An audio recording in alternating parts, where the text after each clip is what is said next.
जय श्री कृष्णा। राधे राधे दोस्तों, स्वागत है आपका अपने चैनल पर। आज हम लेकर आए हैं आपके लिए हरियाली अमावस्या की व्रत कथा। पौराणिक कथा के अनुसार एक नगर में एक प्रतापी राजा रहता था। उन्हें एक बेटा था जिसका विवाह हो चुका था। एक दिन राजा की बहू ने चोरी से मिठाई खा ली और नाम चूहों का लगा दिया, जिसकी वजह से चूहा बहुत गुस्सा हो गया और उसने मन ही मन ठान लिया कि वह चोर को राजा के सामने लेकर आएगा। एक दिन राजा के यहाँ कुछ मेहमान आए।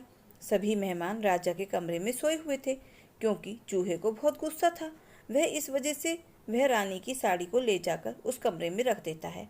जब सुबह में मेहमान की आंखें खुली तो उसने रानी का कपड़ा देखा। वह यह देखकर हैरान रह गया। जब राजा को इस बात का पता चला तो उसने अपनी बहू को महल से निकाल दिया। महल से निकलने के बाद रानी रोज शाम में दिया जलाती और ज्वार उगाने का काम करती थी। वह रोज पूजा करके गुड़ धानी का प्रसाद बांटती थी। एक दिन राजा उसी रास्ते से जा रहा था तो उसकी नज़र उस दिए पर पड़ी।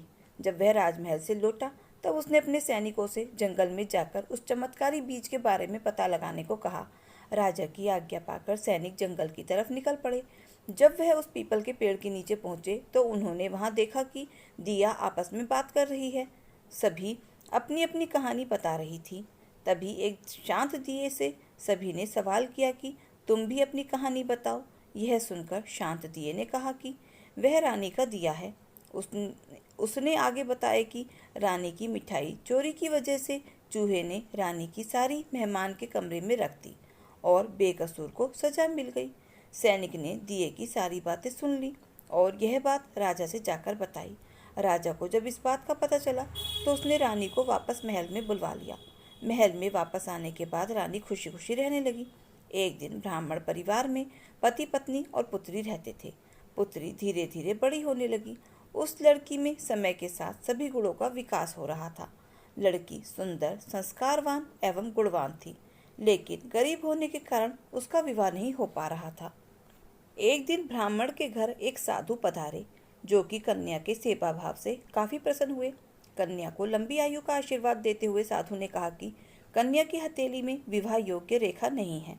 लड़की के माता पिता ने साधु से उपाय पूछा कि कन्या ऐसा क्या करे कि उसके हाथ में विवाह योग बन जाए। साधु ने बताया कि कुछ दूरी पर एक गांव में सोना नाम की धोबी रहती है। एक महिला अपनी बेटी और बहू के साथ रहती है, जो कि बहुत ही आचार विचार और संस्कार संपन्न तथा पति परायण है।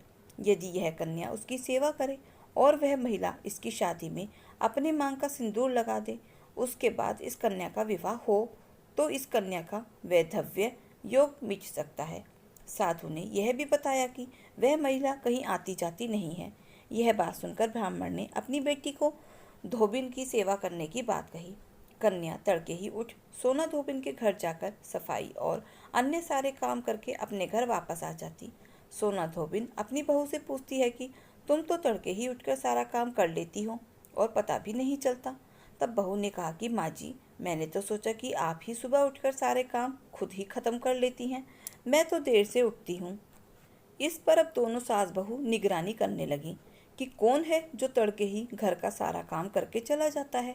कई दिनों बाद धोबिन ने देखा कि एक कन्या मुंह ढके हुए अंधेरे में घर में आती है और सारे काम करने के बाद चली जाती है। जब वह जाने लगी तो सोना धोबिन उसके पैरों पर गिर पड़ी। पूछने लगी कि आप कौन हैं और इस तरह छुपकर मेरे घर की चाकरी क्यों करती हैं। तब कन्या ने साधु द्वारा कही गई सारी बात बताई। सोना धोबिन पति परायण थी, उसमें तेज था। वह तैयार हो गई। सोना धोबिन के पति थोड़ा अस्वस्थ थे। उसमें अपनी बहू से अपने लौट आने तक घर पर ही रहने को कहा। सोना धोबिन ने जैसे ही अपने मांग का सिंदूर कन्या की मांग में लगाया, उसका पति मर गया। उसे इस बात का पता चला। वह घर से निराजल ही चली थी, यह सोचकर कि रास्ते में कहीं पीपल का पेड़ मिलेगा तो उसे भंवरी देकर और उसकी परिक्रमा करके ही जल ग्रहण करेगी। उस दिन हरियाली अमावस्या थी। ब्राह्मण के घर मिले पुए पकवान की जगह उसने ईंट के टुकड़ों से 108 बार भंवरी देकर 108 बार पीपल के पेड़ की परिक्रमा की और उसके बाद जल ग्रहण किया। ऐसा करते ही उसके पति के मुर्दा शरीर में कंपन होने लगा। इस तरह धोबिन का पति जीवित हो उठा। श्रावण सोमवार की कथा के अनुसार अमरपुर नगर में एक धनी व्यापारी रहता था। दूर दूर तक उसका व्यापार फैला हुआ था। नगर में उस व्यापारी का सभी लोग मान सम्मान करते थे। इतना सब कुछ होने पर भी वह व्यापारी अंतर्मन से बहुत दुखी था, क्योंकि उस व्यापारी का कोई पुत्र नहीं था। दिन रात उसे एक ही चिंता सताती रहती थी, उसकी मृत्यु के बाद उसके इतने बड़े व्यापार और धन संपत्ति को कौन संभालेगा। पुत्र पाने की इच्छा से वह व्यापारी प्रति सोमवार भगवान शिव की व्रत पूजा किया करता था। सायंकाल को व्यापारी शिव मंदिर में जाकर भगवान शिव के सामने घी का दीपक जलाया करता था। और उस व्यापारी की भक्ति देखकर एक दिन पार्वती ने भगवान शिव से कहा, हे प्राणनाथ, यह व्यापारी आपका सच्चा भक्त है। कितने दिनों से यह सोमवार का व्रत और पूजा नियमित कर रहा है। भगवान, आप इस व्यापारी की मनोकामना अवश्य पूर्ण करें। भगवान शिव ने मुस्कुराते हुए कहा, हे पार्वती, इस संसार में सबको उनके कर्मों के अनुसार ही फल की प्राप्ति होती है। प्राणी जैसा कर्म करते हैं उन्हें वैसा ही फल प्राप्त होता है। इसके बावजूद पार्वती जी नहीं मानी। उन्होंने आग्रह करते हुए कहा, नहीं प्राणनाथ, आपको इस व्यापारी की इच्छा पूरी करनी ही पड़ेगी। यह आपका अनन्य भक्त है, प्रति सोमवार आपका विधिवत व्रत रखता है और पूजा अर्चना के बाद आपको भोग लगाकर एक समय भोजन ग्रहण करता है। आपको इसे पुत्र प्राप्ति का वरदान देना ही होगा। पार्वती का इतना आग्रह देखकर भगवान शिव ने कहा, तुम्हारे आग्रह पर मैं इस व्यापारी को पुत्र प्राप्ति का वरदान देता हूँ, लेकिन इसका पुत्र 16 वर्ष से अधिक जीवित नहीं रहेगा। उसी रात भगवान शिव ने स्वप्न में उस व्यापारी को दर्शन देकर उसे पुत्र प्राप्ति का वरदान दिया और उसके पुत्र के 16 वर्ष तक जीवित रहने की बात भी बताई। भगवान के वरदान से व्यापारी को खुशी तो हुई, लेकिन पुत्र की अल्पायु की चिंता ने उस खुशी को नष्ट कर दिया और उसके पुत्र के 16 वर्ष तक जीवित रहने की बात भी बताई। भगवान शंकर के वरदान से व्यापारी को खुशी तो हुई, लेकिन पुत्र की अल्पायु की चिंता ने उस खुशी को नष्ट कर दिया। व्यापारी पहले की तरह सोमवार का विधिवत व्रत करता रहा। कुछ महीने पश्चात उसके घर अति सुंदर पुत्र उत्पन्न हुआ। पुत्र जन्म से व्यापारी के घर में खुशियां भर गईं। बहुत धूमधाम से पुत्र जन्म का समारोह मनाया गया। व्यापारी को पुत्र जन्म की अधिक खुशी नहीं हुई, क्योंकि उसे पुत्र की अल्पायु के रहस्य का पता था। यह रहस्य घर में किसी को भी नहीं मालूम था। विद्वान ब्राह्मणों ने उस पुत्र का नाम अमर रखा। अमर जब 12 वर्ष का हुआ तो शिक्षा के लिए उसे वाराणसी भेजने का निश्चय हुआ। व्यापारी ने अमर के मामा दीपचंद को बुलाया और कहा कि अमर को शिक्षा प्राप्ति करने के लिए वाराणसी छोड़ आओ। अमर अपने मामा के साथ शिक्षा प्राप्त करने के लिए चल दिया। रास्ते में जहाँ भी अमर और दीपचंद रात्रि विश्राम के लिए ठहरते, वहीं यज्ञ करते और ब्राह्मणों को भोजन कराते थे। लंबी यात्रा के बाद अमर और दीपचंद एक नगर में पहुंचे। उस नगर के राजा की कन्या के विवाह की खुशी में पूरे नगर को सजाया गया था। निश्चित समय पर बारात आ गई, लेकिन वर का पिता अपने बेटे के एक आंख से काने होने के कारण बहुत चिंतित था। उसे इस बात का भय सता रहा था कि राजा को इस बात का पता चलने पर कहीं वह विवाह से इनकार न कर दे, इससे उसकी बदनामगी होगी। वर के पिता ने अमर को देखा तो उसके मस्तिष्क में एक विचार आया। उसने सोचा, क्यों न इस लड़के को दूल्हा बनाकर राजकुमारी से विवाह करा दूं। विवाह के बाद इसको धन देकर विदा कर दूंगा और राजकुमारी को अपने नगर में ले जाऊंगा। वर के पिता ने इसी संबंध में अमर और दीपचंद से बात की। दीपचंद ने धन मिलने के लालच में वर के पिता की बात स्वीकार कर ली। अमर को दूल्हे के वस्त्र पहनाकर राजकुमारी चंद्रिका से विवाह करा दिया गया। राजा ने बहुत सा धन और देकर राजकुमारी को विदा किया। अमर जब लौट रहा था तो सच नहीं छिप सका और उसने राजकुमारी की ओढ़नी पर लिख दिया, राजकुमारी चंद्रिका, तुम्हारा विवाह तो मेरे साथ हुआ था। मैं तो वाराणसी में शिक्षा प्राप्त करने के लिए जा रहा हूँ। अब तुम्हें जिस नवयुवक की पत्नी बनना पड़ेगा वह कान्हा है। जब राजकुमारी ने अपनी ओढ़नी पर लिखा हुआ यह पढ़ा तो उसने काने लड़के के साथ जाने से इनकार कर दिया। राजा ने सब बातें जानकर राजकुमारी को महल में ही रख लिया। उधर अमर अपने मामा दीपचंद के साथ वाराणसी पहुंच गया। अमर ने गुरुकुल में पढ़ना लिखना शुरू कर दिया। जब अमर की आयु 16 वर्ष की पूरी हुई तो उसने एक यज्ञ किया। यज्ञ की समाप्ति पर ब्राह्मणों को भोजन कराया और खूब अन्न वस्त्र दान किए। रात को अमर अपने सैन्य कक्ष में सो गया। शिव के वरदान के अनुसार सैन्यावस्था में ही अमर के प्राण पखेरु उड़ गए। सूर्योदय पर मामा अमर को मृत देखकर रोने पीटने लगा। आसपास के लोग भी एकत्रित होकर दुख प्रकट करने लगे।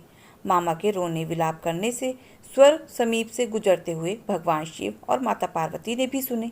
पार्वती जी ने भगवान से कहा, प्राणनाथ, मुझसे इसके रोने के स्वर सहन नहीं हो रहा है। आप इस व्यक्ति के कष्ट दूर अवश्य करें। भगवान शिव ने पार्वती जी के साथ अदृश्य रूप से समीप जाकर अमर को देखा तो पार्वती जी से बोले, पार्वती जी, यह तो उसी व्यापारी का पुत्र है। मैंने इसे 16 वर्ष की आयु का वरदान दिया था।